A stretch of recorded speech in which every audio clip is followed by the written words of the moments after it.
Алдамчылык жолу менен ири өлчөмдөгү акча каражатын ээлеп алган шектүү адам кармалды. Бул тууралуу Ички иштер министрлигинин басма сөз кызматы билдирди. Маалыматка ылайык Бишкек шаарынын Ленин райондук милициясына жаран арыз менен кайрылып, анда анын ишенимине кирип, пайдалуу келишим түзөбүз деген шылтоо менен 12 000 АКШ долларын ээлеп алган адамга карата чара көрүүнү суранган.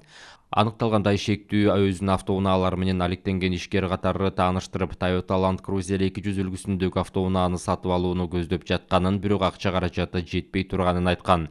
Чала тааныш адамдын айткандарына ишенген жабырлануучу ири өлчөмдөгү акча каражатынан кол жууган. Акча каражатын алган соң шектүү белгисиз тарапка изин жашырып качып кеткен деп айтылат маалыматта.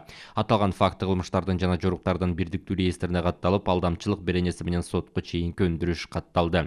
Тергөөнүн жүрүшүндө аталган кылмышка шектүүделип 1983 жылы туулган жаран кармалды. Маалым болгондой, ал уюшкан кылмыштуу топтун мүчөсү катары Ички иштер министрлигинин ыкчам каттоосунда турганы билинген. Азыркы учурда иликтөө иштери жүрүп жатат.